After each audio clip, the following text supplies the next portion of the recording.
Ngayong Fire Prevention Month, kaisa ng Bureau of Fire Protection ang GMA Kapuso Foundation sa kanilang kampanya kontra sunog. May handog pang first aid tip ang ating partner doctor sakaling maging biktima ng sunog.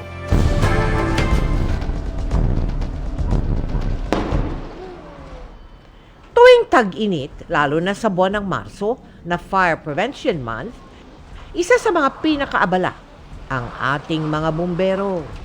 Sa panahon kasing ito, naitatala ang mga sunod-sunod na sunog sa bansa. The objective ng Fire Prevention Month is to lay down a series of publicity campaigns in order for us to send a message of fire safety awareness, cooperation, and call to action by the public.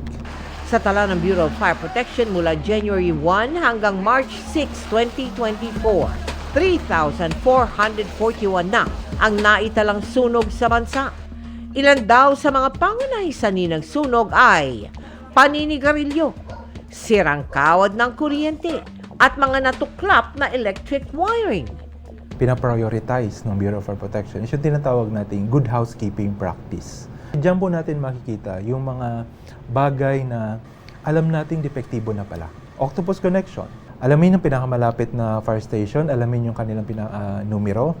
Ang plastic surgeon na si Dr. Hector Santos, nagbahagi rin ng first aid tips sakaling mapaso o malapnos ang balat. Just first degree burns, no?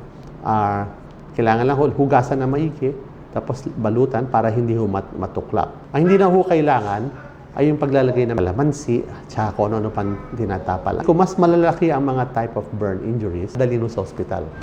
Saludo kami sa ating mga bayaning bumbero na hindi lang natin katuwang sa tuwing may sakuna, kaisa rin ng GMA Kapuso Foundation sa ating taunang Sagip Dugtong Buhay Bloodletting Project.